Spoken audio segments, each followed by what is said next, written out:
कहानी सुनने वालों को मेरा नमस्कार। तो पहले चैनल को सब्सक्राइब जरूर करें। आज फिर एक मोटिवेशनल कहानी लेकर के मैं आपके समक्ष प्रस्तुत हुई हूँ।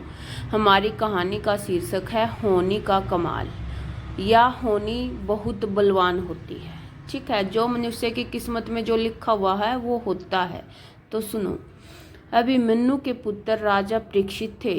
राजा परीक्षित के बाद उनके लड़के जन्मेजय राजा बने।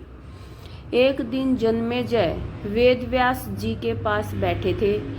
बातों ही बातों में जन्मेजय ने कुछ नाराजगी से वेदव्यास जी से कहा कि जहां आप समर्थ थे, भगवान श्री कृष्ण थे, भीष्म पितामह, गुरु द्रोणाचार्य, कुल गुरु कृपाचार्य जी, धर्मराज युधिष्ठिर जैसे महान लोग उपस्थित थे, फिर भी आप महाभारत के युद्ध को होने से नहीं रोक पाए और देखते देखते अपार जन धन की हानि हो गई।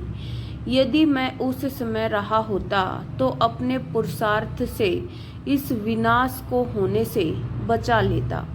अहंकार से भरे जन्मेजय के शब्द सुनकर भी वेदव्यास जी शांत रहे। उन्होंने कहा, पुत्र, अपने पूर्वजों की क्षमता पर शंका न करो। यह विधि द्वारा निश्चित था, जो बदला नहीं जा सकता था। यदि ऐसा हो सकता तो श्री कृष्ण में ही इतनी सामर्थ्य थी कि वे युद्ध को रोक सकते थे। जन्मेजय अपनी बात पर अड़ा रहा और बोला, मैं इस सिद्धांत को नहीं मानता। आप तो भविष्यवक्ता हैं। मेरे जीवन की होने वाली किसी होनी को बताइए, मैं उसे रोककर प्रमाणित कर दूंगा कि विधि का विधान निश्चित नहीं होता। वेदव्यास जी ने कहा, पुत्र, यदि तू यही चाहता है तो सुन। कुछ वर्ष बाद तू काले घोड़े पर बैठकर शिकार करने जाएगा। दक्षिणी दिशा में समुद्र तट पर पहुंचेगा। वहां तुम्हें एक सुंदर स्त्री मिलेगी जिसे तुम महलों में लाएगा और उससे विवाह करेगा। मैं तुमको मना करूंगा कि ये सब मत करना, लेकिन फिर भी तुम यह सब करोगे। इसके बाद उस लड़की के कहने पर तुम एक यज्ञ करेगा। मैं तुमको आज ही चेता कर रहा हूँ कि उस यज्ञ को तुम वृद्ध ब्राह्मणों से कराना, लेकिन वह यज्ञ तुम युवा ब्राह्मणों से करवाओगे। और जन्मेजय ने हंसते हुए व्यास जी की बात काटते हुए कहा कि मैं आज के बाद काले घोड़े पर ही नहीं बैठूंगा तो ये सब घटनाएं घटित ही नहीं होंगी।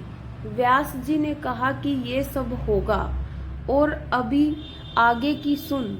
उस यज्ञ में एक ऐसी घटना घटित होगी कि तुम उस रानी के कहने पर उन युवा ब्राह्मणों को प्राण दंड दोगे, जिससे तुझे ब्रह्म हत्या का पाप लगेगा और तुझे कुष्ठ रोग होगा और वही तेरी मृत्यु का कारण बनेगा।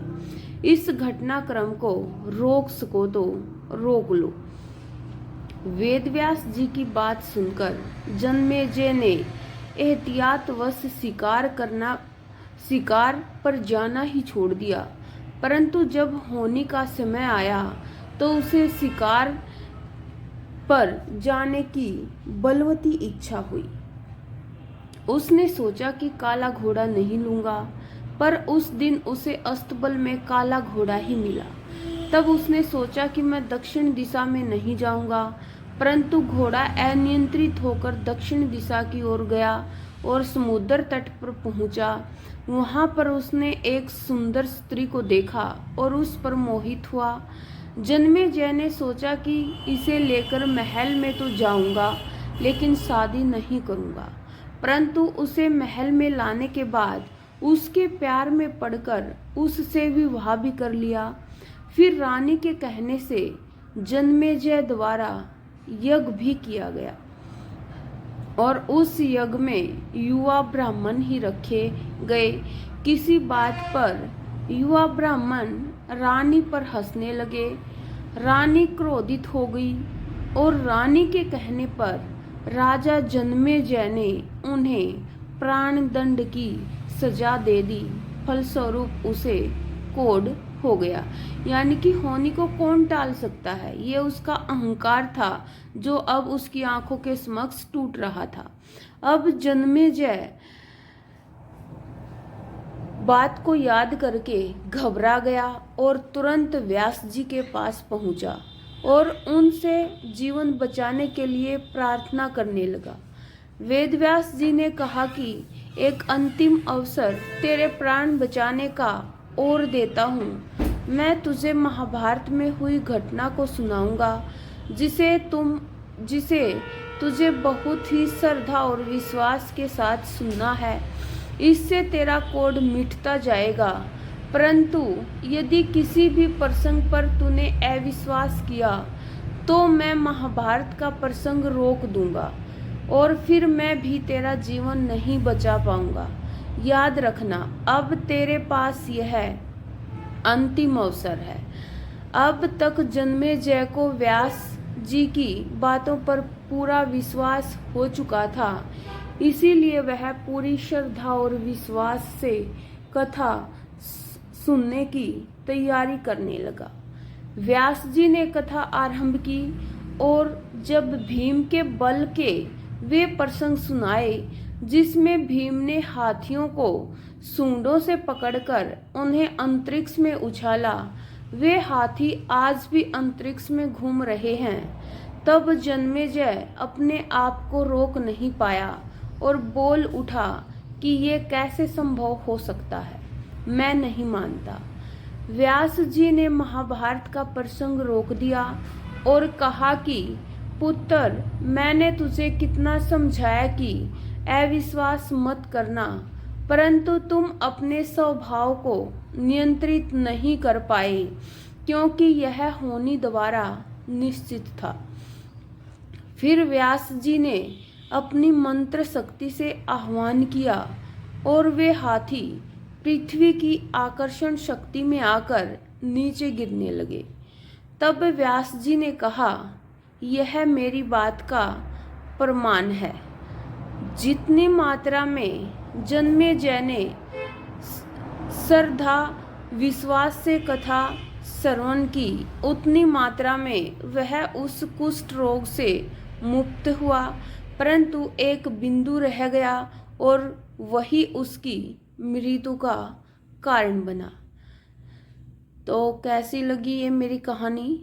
इस कहानी का सार कुछ इस प्रकार बनता है। पहले बनती हैं तकदीरें, फिर बनते हैं शरीर। कर्म हमारे हाथ में है, लेकिन उसका फल हमारे हाथों में नहीं है। यानी कि मनुष्य कर्म करने में स्वतंत्र है, लेकिन फल प्राप्ति में ईश्वर के अधीन है। गीता के 11वें अध्याय के 33वें श्लोक में श्री कृष्ण अर्जुन से कहते हैं, उठ खड़ा हो और अपने कार्य द्वारा यश प्राप्त कर। यह सब तो तेरे द्वारा पहले ही मारे जा चुके हैं, तू तो केवल निमित्त बना है। होनी को टाला नहीं जा सकता, लेकिन नेक कर्म व ईश्वर नाम जाप से होनी के प्रभाव को कम किया जा सकता है। अर्थात रोग आएंगे परंतु पीड़ा नहीं होगी। जय श्री कृष्णा। उम्मीद करती हूँ आपको मेरी कहानी अच्छी लगी होगी। तो इसी तरह के किस्से अपने साथियों के साथ शेयर करते रहें, उन्हें हंसाते रहें, खुद हंसते रहें, स्वस्थ रहें, मस्त रहें। आपका दिन मंगलमय हो। सुप्रभात। जय श्री कृष्णा। राधे राधे। इसी तरह की प्रेरणादायक कहानियाँ सुनने के लिए चैनल को सब्सक्राइब जरूर करें। जल्दी ही एक और कहानी के साथ फिर हाजिर होंगे। तब तक के लिए हमारा इंतज़ार करें और चैनल को सब्सक्राइब करें, कहानी को लाइक करें, शेयर करें, कमेंट के माध्यम से अपनी प्रतिक्रिया हम तक पहुंचाएं।